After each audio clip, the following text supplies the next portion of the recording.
Hey everybody, it's great to see you this afternoon. Happy Monday. I hope your week is off to an amazing start with the holidays in full swing here. My name is Laura Bolio. I'm the VP of Marketing here at Holistiplan, and I'm joined by the amazingly talented Emily Rossum.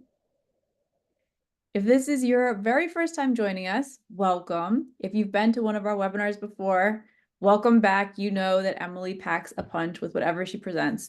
So Emily is an Investopedia Top 100 advisor, and she's a partner and senior financial planner at Archer Investment Management. So before we jump into it, yes, this webinar will be recorded. If you have any questions, please pop them into our Q&A. We'll do our best to answer them as we go, and anything that we don't answer during the webinar, we'll send in a follow-up email. So with that, Emily, I'll hand it off to you. Absolutely. Thanks for having me. I'm really excited to be here. I was just sharing with Laura when we were getting started that this morning I just finished my very last year-end tax planning meeting. So I'm officially closing the books. I'm done for 2024 on the types of tax planning meetings that I do. And I'll talk about that in a minute. But now I'm focused on being proactive. So being proactive and looking ahead at 2025. So one of the things I want to talk about today is really some of that proactive planning, kind of moving into that next year. What can we do, and how do we make that easier? And then the other thing that came out of my meeting just this morning that I wanted to share is really we get really stuck in this all or nothing thinking of, oh, if I'm going to start doing all of this tax planning, I've got all of these clients, and how do I have time to do that? And I wanted to maybe kind of put this in your brain early in our presentation today that it's not all or nothing. Think about doing one more thing for one more client or 10 more clients. When I started taking my clients through more in-depth tax planning, I picked 10 people to do it with. And then I did 20 the next year. And now we do it for all of our kind of A-level clients. And then a little bit less for clients a little bit lower down the tier.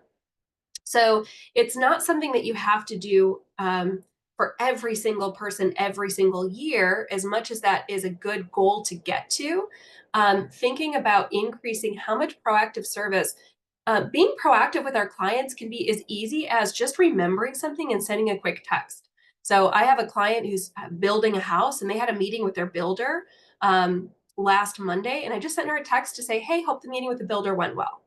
And so if you start to think about, in general, being proactive with our clients, I'm going to talk a little bit about the psychology of that, but it is incredible how many more referrals you can get, how many more assets you can potentially receive from your existing clients, how much more solid your planning is going to be if you potentially move through a more proactive service model. So let's get rid of that all or nothing thinking.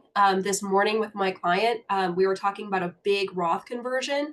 And then we said, let's just convert $10,000. Let's just do a smaller amount relative to the total we were talking about. And he was able to buy into that. So he was maybe going to do zero because it felt like a big tax bill to potentially receive to do the whole conversion. So we just did a little bit.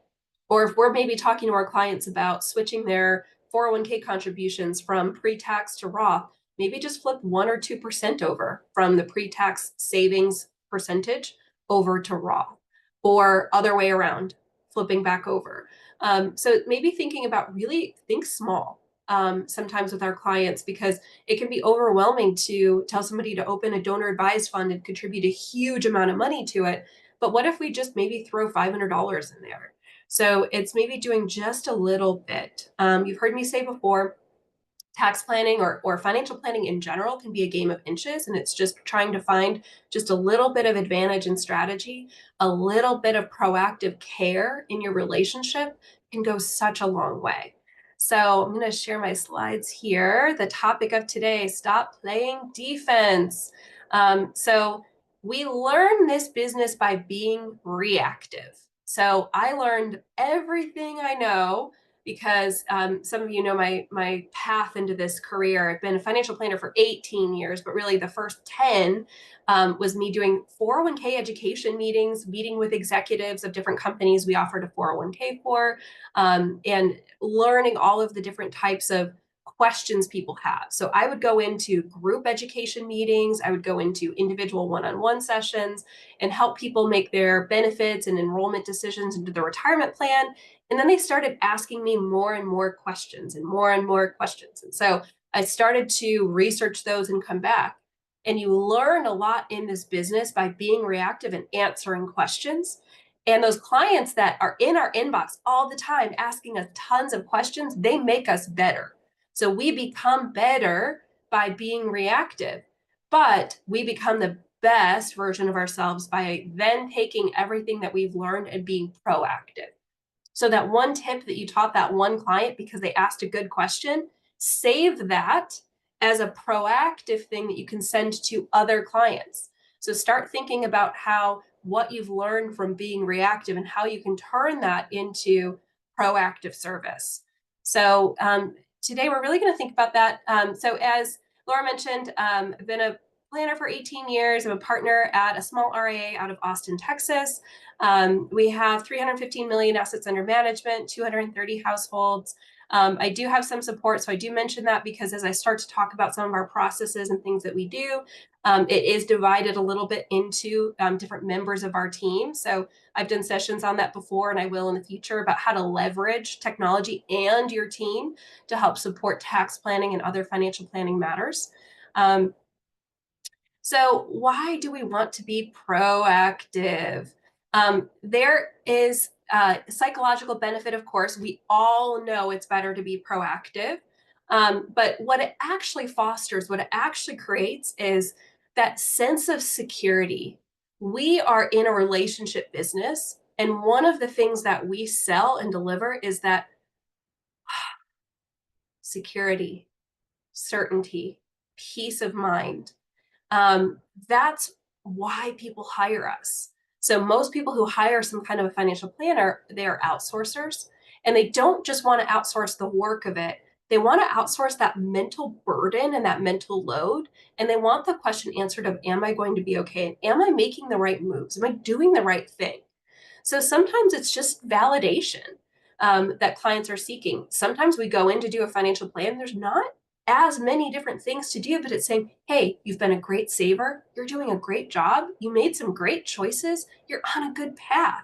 And I'm giving you that sense of security that they need and that validation and that certainty.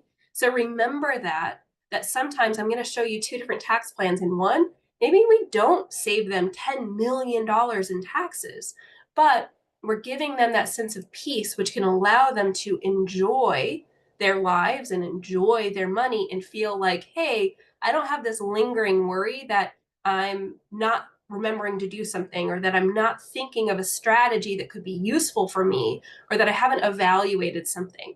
So there's also that reciprocity principle. So when you are proactive and giving, and if it's sending that quick text of, hey, you're meeting with the builder today and hope it goes well. When you do those things, that reciprocity principle psychologically is they will want to do more for you and interact more with you and engage more with you. And you're building that trust and you're building that goodwill. So even just these tiny little proactive services, think about that. So there are some things that you can maybe think about in general if it comes to tax planning or financial planning of maybe saving a master list of all these little proactive things that you can potentially do, a text you can send, a milestone you can celebrate, something you can potentially do. Zappos does that, the shoe company. I went and toured their facility in Las Vegas, and they're the company that they all walk around and shoot Nerf guns at each other, and they've got a bunch of toys at their desk. But they have this document called 101 Ways to Wow, and they wow their customers. And when I ordered my shoes for my wedding from there, and I told them on the phone that this is for my wedding, they sent me champagne flutes and a handwritten card saying, congratulations. I hope you love the shoes on your wedding day. And so being proactive, it doesn't necessarily need to be sending them champagne flutes or sending them a gift. Sometimes it's just the gift of your attention for a hot second. And so scheduling a reminder for that, or scheduling or tagging them in your CRM system, or pre-planning that little check-in is something that you can potentially do. But also when I take you through a tax plan, I can tell you how to talk with the clients about how maybe if there's not a strategy for this year or nothing that needs to be done right now, how you are thinking ahead. You are being proactive, and they have that sense of security that you are taking care of them. You are looking after them. And so think about that proactive touches when it comes to taxes, and talk more specifically about some ideas around there as well.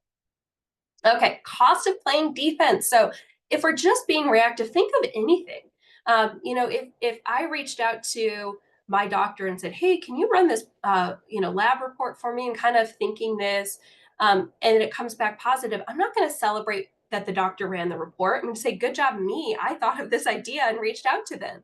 I'm not giving them any kind of credit for it. So when you are constantly reactive, sure, being responsive is good and getting the work done is good. But if you weren't the generator of that idea or that thought, or you weren't educating your clients on that potential idea, that can kill that opportunity to build that relationship, to build that trust. So it's not just the relationship, it's maybe missing some of those tax savings opportunities. So we've all worked with clients who have come to us after years of nobody maybe helping them optimize their tax plan or think about it or look at it. So clients come to us maybe in retirement or close to retirement, and there are some moves they could have made just a little bit every single year that could have made their tax plan a lot better. And so we think about and quantify those missed tax savings opportunities, that if we're not maybe proactively reaching out or thinking about strategy for our clients, we're not just missing the opportunity to build a relationship, we're actually costing them real dollars from what they could potentially be saving. Also, it's more manual and reactive work. So you think about the types of emails that come in and blow up your day are somebody asking more of a complex kind of question that hasn't already been mapped out or preformed. So if you have a strategy to say, okay, every single year I'm going to send out a questionnaire and collect all this data from my clients, and every single year, I'm going to run a tax letter and have it ready to go in their portal.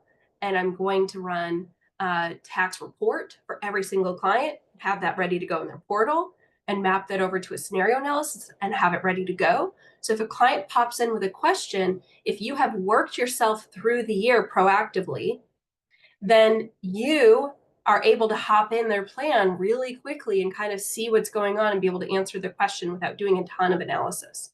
So it's thinking about how can you proactively collect data and touch base with clients. And if they feel that you are proactively thinking about strategy or proactively moving them through a service plan or a service model, they're also not going to be 3 in the morning Googling whether they should be doing something or bringing something to your attention, right? So if they feel that they're being cared for and you are kind of watching out for those opportunities throughout the year, you're also not going to be second guessed or surprised with all of these potential reactive questions that really blow up your day. So it adds more manual work, adds more reactive work. Having those clear processes can help you then have a clear path and plan for your year, especially if you do any type of surge meetings or have a service calendar or anything along those lines. Of course, increased stress. And we also don't want our clients to have surprise tax bills. So nobody's happy when they don't know what to expect or have a big surprise happen on April 15th. So there's some real cost to the relationship and financially for our clients. The other thing I want to have you maybe think about a little bit differently is, are you marketing to your current clients? Almost every single advisor I know has most of their new clients come from referrals.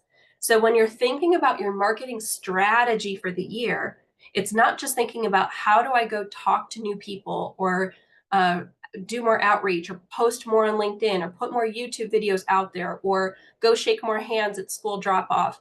It's not necessarily all that outward marketing. It's thinking about, how do I market inward to my current clients? How do I proactively share tips with them throughout the year?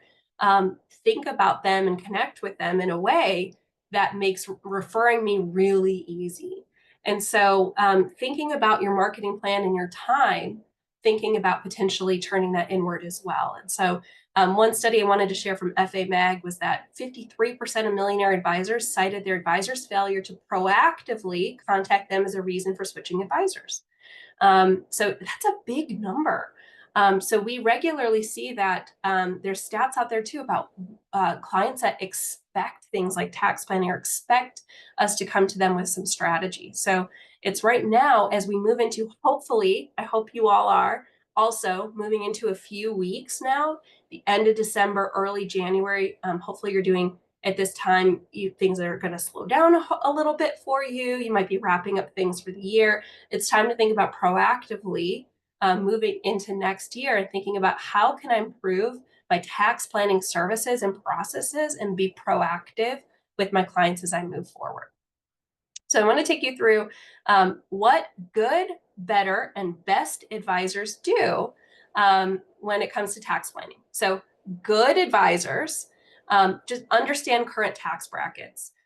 If you don't already, on the tax report, so when you upload the tax return for your clients on the tax report, going in and just understanding and being able to explain to the client what tax bracket they are in and how much room is left to go. That to me is we've got tech that just does that for us easy. That is table stakes for me as far as tax planning goes, is understanding current brackets. Where do you fall? How much room is left? How much are you paying in taxes each year? And then one other thing on here is being able to explain to a client too what their marginal bracket is. So how much they're paying on that next dollar they earn versus their average rate. So the average rate of taxes that they're paying. So those are some things that good advisors go in, able to run those numbers, be able to help explain it to clients. Identifying some basic opportunities. So my very first job, enrolling people in 401k plans, helping people understand the limit or the maximum contribution into a 401k each year, maximum contribution into an IRA. By the way, this is a big opportunity for proactive stuff. If you are busy doing emails, come back. We are going to talk about one really quick thing, is just send an email out to all of your clients about what the annual limits are for 401k, IRA contributions, HSA contributions. We do an email each year that talks about, we send it kind of in November, usually when we get the limits. Here what the limits are for next year. Reminder, these are some things to think about before year end. But just telling them about those limit changes is just a quick way to be proactive. You don't want your clients to get that information from their HR person or the news or LinkedIn or another advisor on LinkedIn. You want them to potentially hear that from you. So each year, as the new contribution limits go out, send your clients a quick message, send them a quick email, quick little blurb. Here's what it's going to. Collaborate with CPAs reactively. So good advisors will react to CPA questions, will help reactively. Oh, somebody needs their 1099 or they want to check and see if it's ready. You're going to reactively pull that. So that's a good advisor is going to get that stuff done. Better. So remember, good, better, best. Better.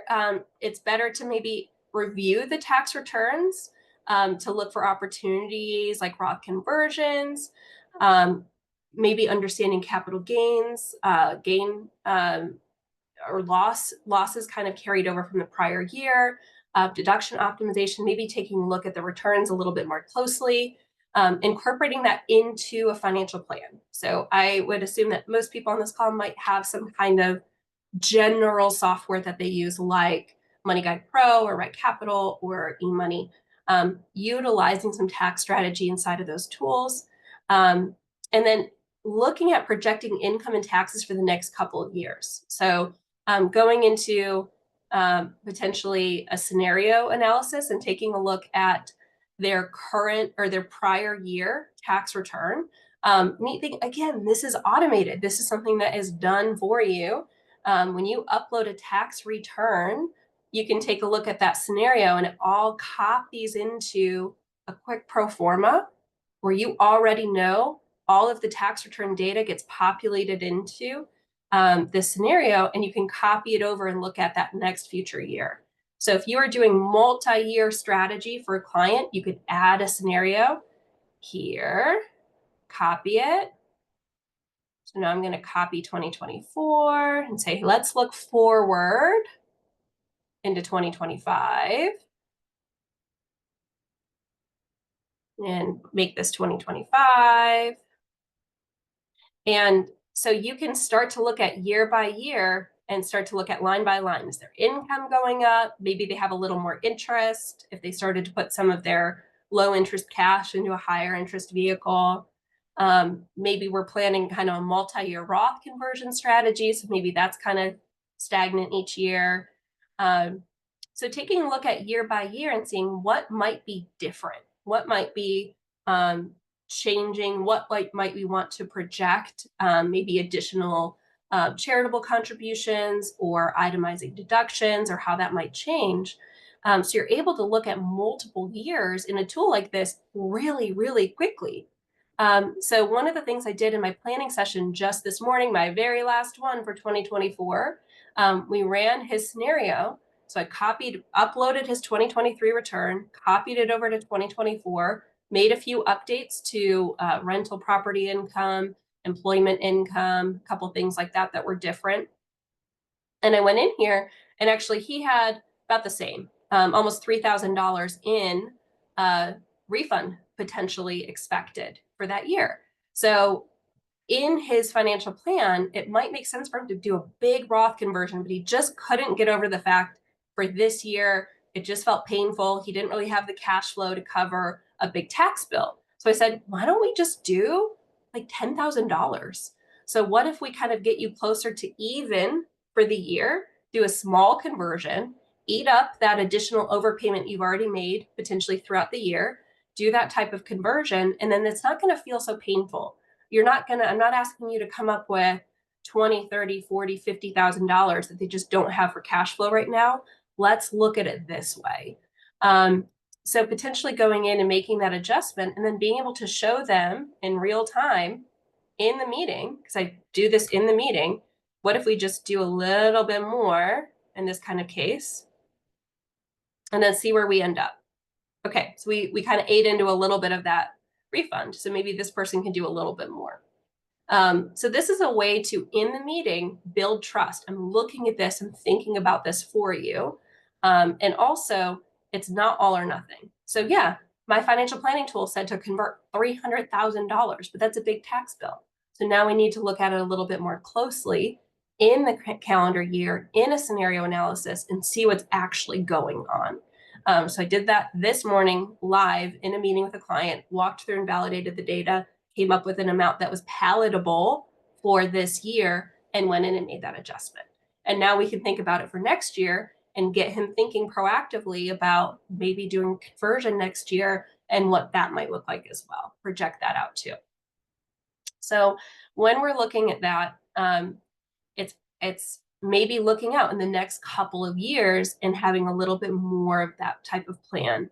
So it might be looking at opportunities. So I have a checklist of opportunities that I'm looking at. So for example, in this case, on their tax report, one thing that jumped right out to me is, we have some opportunity here. So we're in the 0% long-term capital gain bracket. So this isn't deferring taxes. This is paying taxes at a 0% tax rate when we potentially realize more gains on purpose. So there's some room here to potentially purposely sell some investments that have a gain on them, pay tax on it. We're paying a 0% tax rate on it. And then we're locking in a new basis that then we grow from there and worry about some taxes from that new set point moving forward. So proactively thinking about that. So some of the ways, sometimes there's not this opportunity. So you might be thinking sitting there, sure, Emily, if I saw that we were in a 0% capital gain bracket, yeah, of course I would make that suggestion too. But a lot of my clients don't have that opportunity, or maybe it doesn't make sense to do a Roth conversion. Being proactive can then be going into that sort of next area best, looking at multi-year tax strategies, and use any planning tool du jour that you use, the long range, decades long planning tool that you use, and map that out over a longer period of time. And the way that conversation goes is ultimately, hey, I took a look at whether or not you should contribute pre-tax or Roth dollars to your retirement plan. Still makes sense to do pre-tax. I would keep doing that. We took a look at whether or not you can make a deductible IRA contribution. You really can't. Factor Roth contributions don't work for you this year since you have a pre-tax IRA. We can do a post-tax IRA deduction or contribution. You've already done that for the year. So even just validating that you walked through this thought process of, yep, we checked to see if it made sense to do Roth conversion. It really doesn't until when your income drops in a couple of years. There's a lot of opportunity, and I'm really excited about when you're 64 years old and your income drops. There's some opportunity here. For now, some of the types of things we can do some charitable contributions through donor advised fund. We can start to look at some strategy of maybe smoothing down your income a little bit now. But there's a lot of strategy we can start to look at when you're in spend mode. So when you start to explain to clients that you are proactively thinking about future opportunities, even though you actually haven't done anything, that's still a way to build that same goodwill, that same relationship, even if you actually can't do something in that calendar year. So looking at potentially longer range strategy, or even just explaining certain things. So I would say I'm going to say 100%. 98% of clients that come to me don't know what asset location is. So helping them understand why somebody might invest differently inside of their Roth IRA versus their pre-tax IRA versus their taxable account, even just thinking about that or telling clients that we think about that, we invest in this way, that's proactively sharing with them that you're thinking about their longer term tax plan and optimizing for that. Or, hey, there wasn't really an opportunity, or I didn't feel that it made sense to do any loss harvesting this year. The market never went down. But we're thinking about that, and we looked at that opportunity regularly for you throughout the year. These are things that we pay attention to as we build your plan and review your plan in future years, looking for these types of opportunities along the way. So you don't want them to read about or learn about a strategy from someone else, right? So being able to come to them with that potential idea. Educating clients potentially on legislative changes or things that might impact them. So paying attention to inherited IRA, RMD rules, or something like that that you can share proactively with a client. And I do take that extra minute, especially if it's a smaller set of clients, to potentially just do a quick reach out to each one. Hey, Kelly. Hey, Sarah. Hey, Jim. Hey, this person. This is what something that's coming up that might impact you. Taking that extra minute does make sense. There are plenty of things, of course, we have 230 households we work with. We do a lot of emails that just go out to everybody. But just think about once or twice a year doing that proactive reach out about, hey, want to let you know we took a look at this for you. Not sure that it makes sense, but just wanted to let you know that this is something we're thinking about in future years for you as well. So aligning your tax planning with different types of strategies. So if you do take a look at estate planning, thinking about, hey, we're making some of these moves to reduce future estate taxes or reduce future taxes for your beneficiaries. So these are things we're proactively thinking about. Best advisors too, I'll put these categories in here too. That's usually kind of as you level up in knowledge, it's learning how equity compensation, stock options, RSUs fit into a plan, and working with small businesses on their strategies if you do or choose to do that. So an example of best advisors looking at or designing a longer term strategy. And we always use Roth conversions because that's very often something that's going to fall into our laps as a bigger opportunity that can be a bigger win for clients as well. So I want to make just a quick point. We are planners by nature. I assume most people on this call are financial planners. Have a plan. So have a plan for how to service clients, how to map that out throughout the year. And it really starts with who is going to receive that tax planning. As I mentioned before, I started out with 10 clients. And really, if I really think about it, maybe one client I took through a whole system and then said, okay, I can do this for a bunch of people. I can do this for 10. I can do this for 20. I can do this for 80. And as you start to build out your tax plan, when you have really good information already built into the system, think about, when I'm going into and working on this client again, If I already have their prior tax returns and I've already built a scenario analysis and I kind of already know what 2024 is going to look like, we've already had a proactive conversation about 2025. Moving through the year 2025 with this particular client is going to be much easier. And some of the things that we do, we utilize, I love, love, love tax letter. I think this is such an underutilized tool, is being able to create a tax letter that proactively tells the CPAs what to expect, tells the clients what to expect. So what tax forms are you going to expect to receive? This is not, doesn't need to be super difficult. Doing a tax letter for your clients, doing a tax letter for their CPA, you could literally go into each one and say, yep, if you manage their assets, yep, we're expecting a 1099 from Fidelity or Schwab or wherever you hold your assets. So you could go into each client and say, yep, 1099s from Schwab, we'll just say. And that pops into the letter right here. Yay. And if you do their other financial plan, you might know, okay, I also know they're going to get a 1099 interest INT from their bank. So we can put in their Truist, I'm just picking one, from their bank. So when they're starting to get a letter, it's already pre-completed with your logo. It looks nice. It's already pre-formatted. Took me 2 seconds to just put in here. Here are two tax documents you might expect to receive. Yep, I know where they work. They're going to get a W-2 from, they work for Holistoplan, for example. So if you have all of these built, when you go to do this again next year, copy from last year. So that's why when I did 10, the first time I did 10 tax letters, going in and repeating those tax letters, a lot of things hadn't changed. If they hadn't moved their retirement accounts, if they didn't change jobs, if they were still covered by an employer provided healthcare plan, they had a 1095C from their employer. If none of those things have changed, you're just copying it over. And look how cool this looks. So this is when I think about some of the proactive planning that we're doing. As I'm moving through and finishing up all of the tax planning notes and things that we're doing for 2024 year end, in my workflow, one of the very last steps is to stage their tax letter for the upcoming year. Because as I've just freshly looked at all of their data, I've just asked them to collect all of their income information. I already have refreshed their plan, so I know where they're banking. I also know where they're working, all of those things. Getting this into just a nice looking tax letter and proactively sending this to the CPA and sending this to the client. I keep saying CPA/EA, right? So tax provider.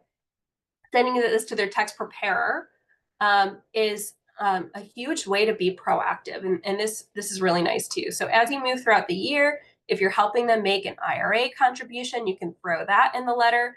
I didn't have to type all this stuff in. I just added this one line and it adds an entire section here. So you can move through and just pick up what pertains to this client. Do they have long-term care insurance? Are they paying premiums? Did they make a grant from a donor advised fund, or did they put money into one? What are some things that they might have done? And so if you know your client well and you've just met with them, going in and staging out this tax letter does not create this whole burden. And it's not all or nothing. You don't have to do it for a couple hundred clients. You can do it for a small number and see how it feels. And then repeat, duplicate it, and then grow how many people you give that to. Duplicate it and grow how many people you give that to. So that's one thing that we can be proactive on that is a really nice relationship builder as well. So who receives tax planning and what are you going to offer? So we're planners, make a plan. So what would you like to offer next year? And build in some processes and workflows. So this could be in the next few weeks, if you have a little bit of time, you have some capability, it's thinking about everything that you map out in a workflow now makes it repeatable for all of your clients, makes it easier to kind of push out a collection, a data collection template or a letter template, or even thinking about a template for if you don't currently send out limits each year or anything like that. It's thinking about how do I maybe just make a quick email ready to go that I can push out when I'm ready, and I have the information that's going to populate into it. So just thinking about what are some of those things that you can potentially do and have in your playbook to be able to help support. So this is kind of how, this is my plan. This is how I typically service clients. Everyone's different. What works for you might be different than what works for us. And depending on the number of clients you have and the level of support that you have, I completely understand. But wanted to share with you kind of how we think. In January, we think about age-based milestone emails. So I like to send a quick email to people who are turning 50 or turning 55 or turning 59 and a half, and just let them know, hey, by the way, you get to make catch-up contributions this year, or you get to start taking out penalty-free distributions. It's just coming up with a really quick blurb, pulling a list and identifying who that is. So that can be, as we think about that 1 to 2 touches per year that are proactive, and custom to that person, being able to say something along those lines. And if you don't know what to say, ask ChatGPT or a tool like that. Hey, I'm writing a quick email to all of my clients who are turning 55. I want to talk about the HSA catch up, or this new 401k catch up for people who are in their early 60s. Can you help me come up with kind of a funny way to kind of tease out the fact that they're a little bit older, like maybe a dad joke or something? A little bit of a joke about getting a little bit older has its perks, and something funny along those lines. So come up with some kind of quick template and identify who that can potentially go to, and get those potentially scheduled to go out. So I do use the scheduling tool on my email quite a bit. We just use Microsoft Outlook. I go in and schedule emails. I do it on the weekend sometimes if I do work, because I don't want people to respond back to me on the weekend. So I might have it go out 9 a.m. on Monday, or I might schedule an email into a future day with a quick reminder or something like that. Because sometimes if you blast 100 people at the same time with proactive questions or ideas, and you're not ready to be responsive well to those 100 people, you might want to space out who you're sending emails to and when, and prioritize that a little bit. So that's one thing. We already sent this out, the contribution limit change email. That's another proactive touch point for clients. And then we tag our clients in our CRM system. So most CRM systems have tags where you can tag a client and say milestone email, or Roth conversion strategy, or QCDs, whatever it might be. Or you can just have one for tax planning. So these are the 10 people identified for this year that I want to offer this higher level service to. Or we have one for tax letter. So these are the clients we're doing a tax letter for. So I can pull that report and see exactly who is meant to get one. So if I have some extra time and I want to go in and see, are these kind of staged up as well as they can be? Are they ready to go? Then we've got those ready. We send those tax letters out securely with the 1099s. So, or around the same time as 1099. So we'll typically let the client know this is what's coming. We'll let the CPA know, here's the list of what to expect, and here's what we have so far. Here's what we can contribute. We can contribute their custodial ones, and then you're expecting to receive all of these other ones as well. These are the documents that are at play. Typically around tax time, so I've shared this before in previous sessions, right after April 15th, typically we'll send out an email to clients saying, please upload a copy securely of your most recent tax return if you filed. Again, we'll send another one out after October 15th as well, to ask for that tax return, collect all of those, and then running a tax report. So we do this for every single client, every single year. They expect it, a copy of their tax return report in their portal. So when I go into their next meeting, proactively, we'll say, yep, thanks for uploading a copy of your most recent return. Let's take a quick peek at it. I know it's probably a lot of, people go cross-eyed looking at tax returns. So let's just really look at the year, and here's what I'm seeing. Yep, you had loss carry forward. This was your tax rate last year. Yep, that jives with what we were thinking. And then this is some of the new features on the report. This is where you are in the bracket. You've got some room to go inside of the 12% bracket. This helps to sell later strategies. Potentially, if their tax rate might be predicted to be higher in a future year, or you might be looking at some different types of strategies here, or gain harvesting. So walking through this every year with every client is very valuable. It's proactive. I'm proactively looking at this, and we're looking at this tax return that you provided. we're incorporating this information into your plan, and we're aware of what's going on.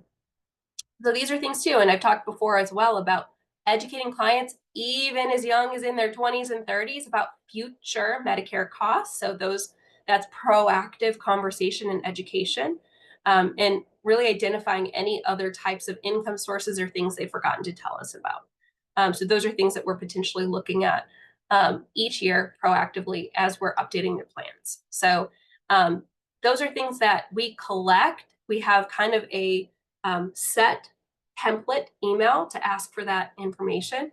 We have a set kind of process in our system to run that tax report and have it ready to go in their portal, so that throughout the year, as I'm doing their review meetings that come up or other things that come up, then it's ready for me. So I'm not doing anything with it necessarily at the point of receiving the return. I'm not getting back to the client or supplying any feedback or thoughts or ideas at that time. We just tell them, go ahead and send that in so we can incorporate that into our future planning conversations. So we're asking for something, we're getting that now while it's fresh for them. We're getting a tax report just done, so it's in their portal, so it's ready to go. So if they call me or I have to kind of answer a more reactive question, I don't have to then do the work of asking them for it, running a report, getting that back into their portal. It's already done. So think about proactively just saving yourself that time ahead of your big review season.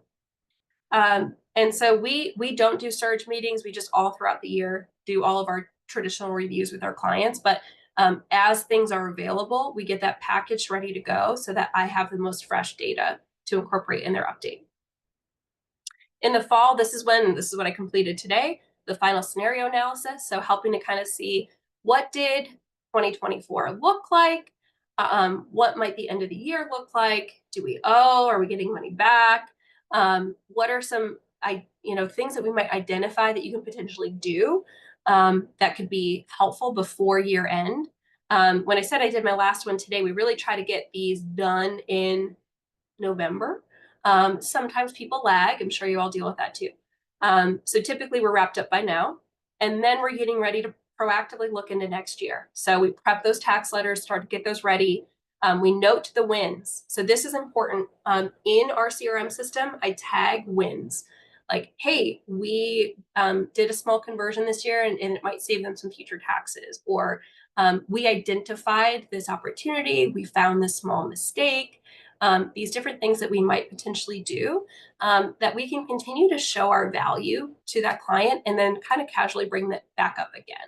So what are some things that we can potentially do to continue to show that? So what are some things you can do today? Potentially just creating a template, a quick template or a quick email. Pick one thing.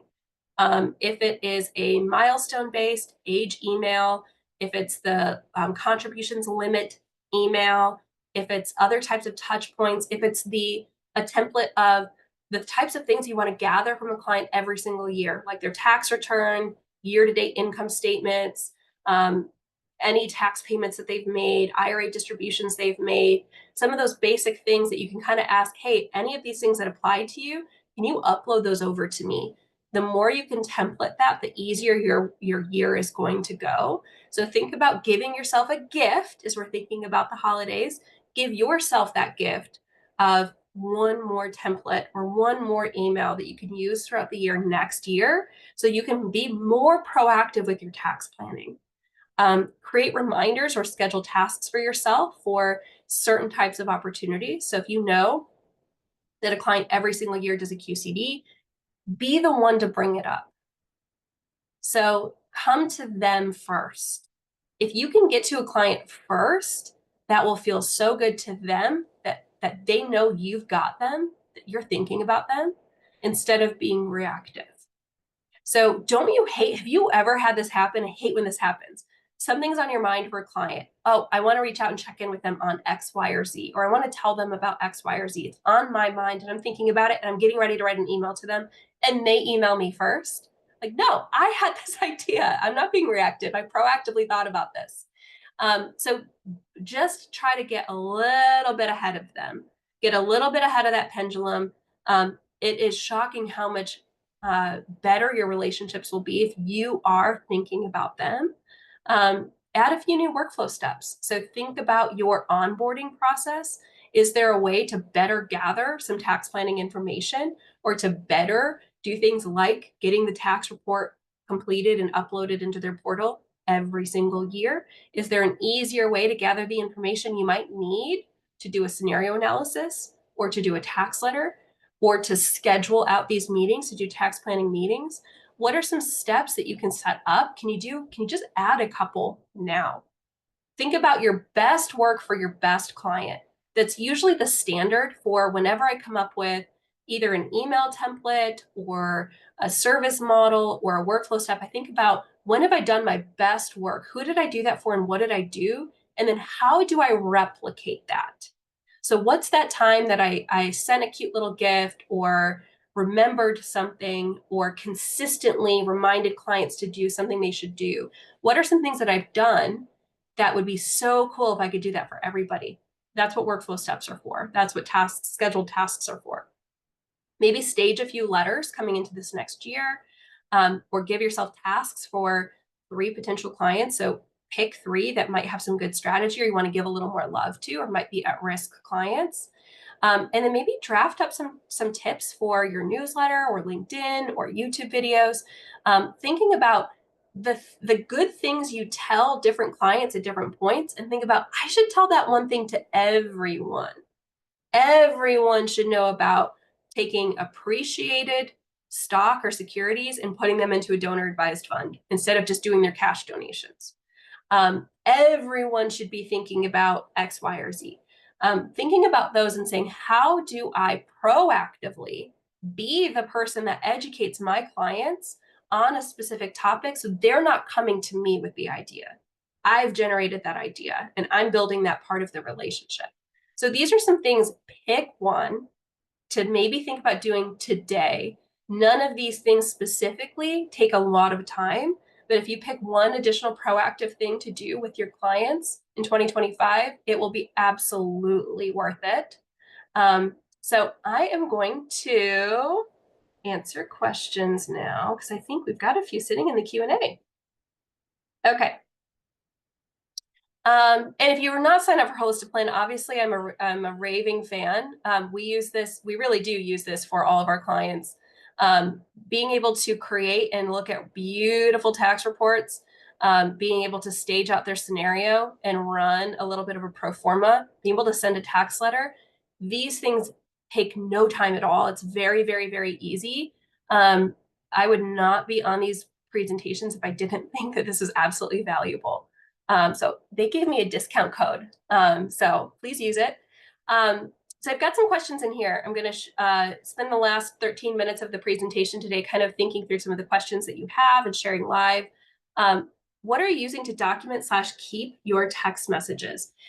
We use rep chat, my rep chat, to be able to send out text messages, and then that saves them into our Wealth Box CRM system. So I know there's plenty of texting systems and plenty of CRM systems. That's just what we happen to use. So we can schedule texts out. So that's kind of a nice thing too. So I scheduled the text about, hey, I know you're meeting with the builder today. Hope it went well. I didn't send that live. So think about when you're leaving a meeting, what can you potentially do that would be just a proactive text? A text is so personal. I love texting clients through something that is archived, secure, compliant. Don't send it from your cell phone. So we send that through my rep chat. We send out birthday text messages, with a little joke. If you don't know my business partner, Richard Archer, he's like big on dad jokes and tells them in the beginning of every single client meeting. So we'll send out a dad joke, happy birthday from the team. And we can schedule out other different types of reminders or tips or tricks, things like that as well. So if you don't already do that, that's something you can potentially start to do to proactively communicate with your clients and give them the ability to text into you a little bit more easily too. So I had another question about, so somebody wrote in that they are a 32-year-old CFP and the bulk of his clients are successful, but in their early to mid careers. How does that change versus clients who are close or in retirement when it comes to how you look at leveraging Holistic Plan? Really no difference. Literally, the client I had this morning said, "Am I too old to be thinking about these strategies?" He's in his 60s. No, it's just some different things you look at. Obviously, like the RMDs and QCDs are for people who are in their 70s, right? So, but you can start to think about that or start educating your clients a little bit earlier. You don't want to wait until a client is 73 or later at 75 to teach them about RMDs. You might want to teach them about that just to say, "Hey, I want to educate you on a topic. I know this is a long ways away, but I want you to understand how this works. I want you to understand how I'm thinking about your future plan, about some things that are going to be coming up." Again, you don't want them to read that somewhere else. You are the source of all knowledge for them. So there are certain age-based things. So somebody who is younger, we're going to think more about how their money is going into their retirement plans versus how money is coming out. So accumulation phase versus decumulation phase. I don't have anything different on my workflows based on their age. I just, as I'm going through the workflow or as I'm going through our internal checklist, I'm checking off things that aren't relevant. I just cross off. So yep, nope, they're not over this age. They're not, they don't have a 401k plan at work. So I'm not going to do any of the 401k related ones, right? So it's just based on what's relevant, but I'd rather have the entire list of all the possible things that we want to think about or look at for everybody and then decide what you're going to potentially do. But I leverage Holistic Plan for every single client, regardless of their age, because every single client does not want a surprise. There might be opportunities to look at charitable giving or Roth conversions or deduction bunching or just knowing where they are. Some of the education, being proactive, is just telling a client, here's what happened last year and here's what might happen this next year. So even if there's not much that can be done, looking at it can help a client feel like, ah, I'm not missing out on an opportunity, not missing out on a strategy. This is something that's already something you're thinking about for me. So we're kind of reducing that mental load and that mental burden. That's one of the things we're hired to do that we can take off of our clients. How do you handle clients with outside non-qualified accounts? How do you obtain the data needed for planning? We just ask for it.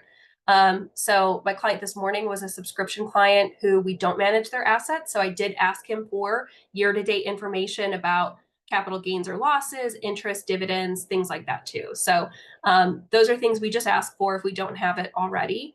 And we just ask them to upload it into their financial planning tool, or if they have a secure share file or Dropbox, something that you're using to collect client information, you're just saying, hey, happy to do this for you. You've got to gather this information for me to do that.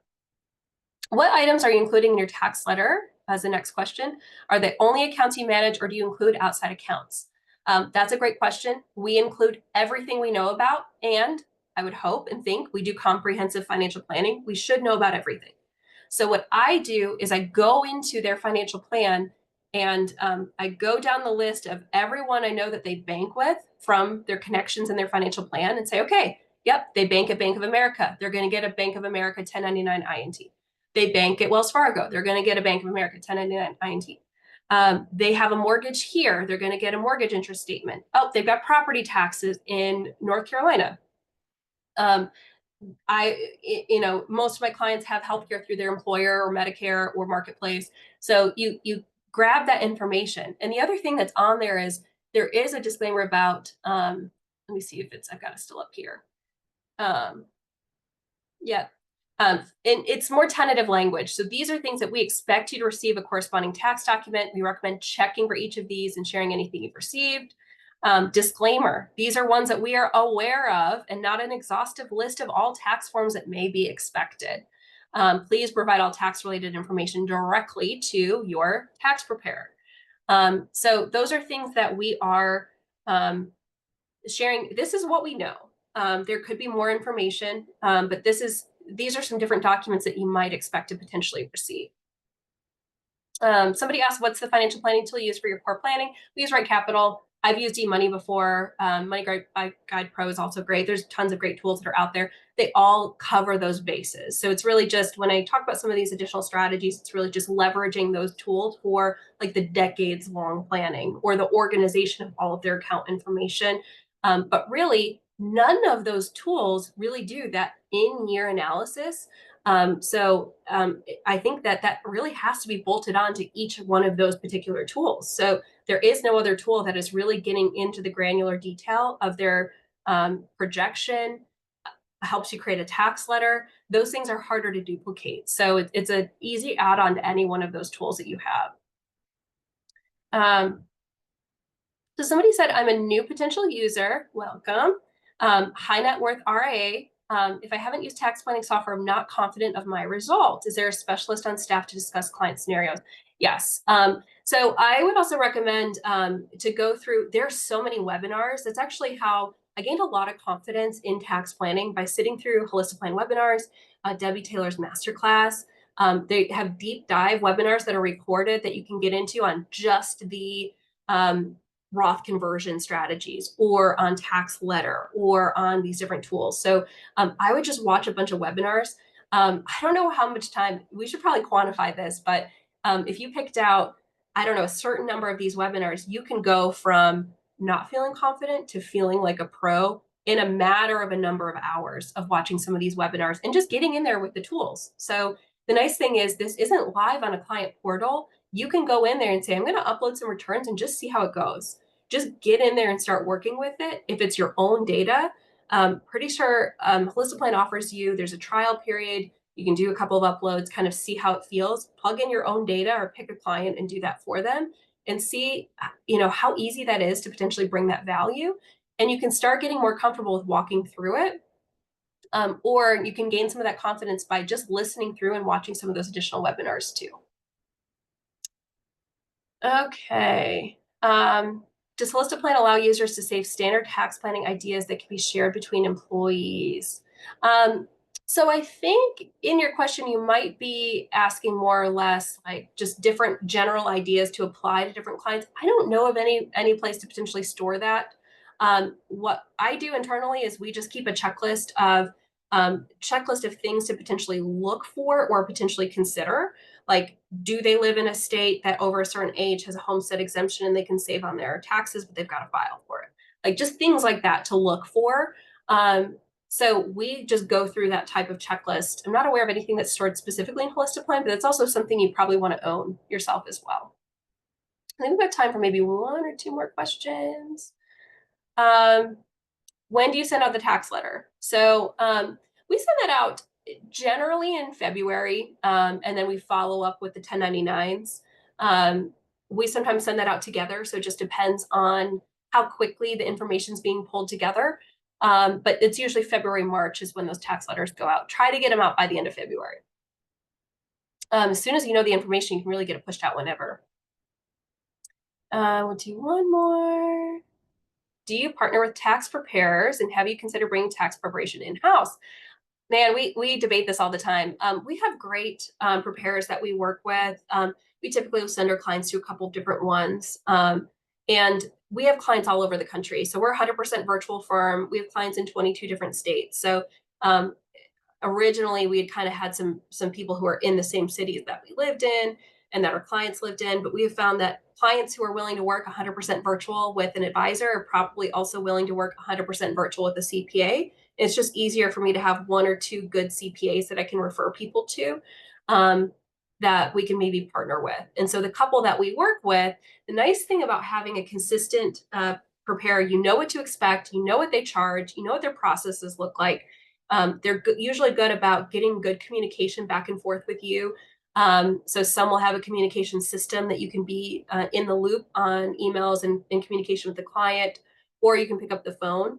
But I think the best thing about working with a consistent tax preparer is you can just pick up the phone at different points and say, hey, can you just talk through this with me for a couple minutes? And they're going to charge you necessarily for that time. So you build up this goodwill by sending them clients. And then if you need some additional support or learning, you typically have that built up with them as well. So I find that very important.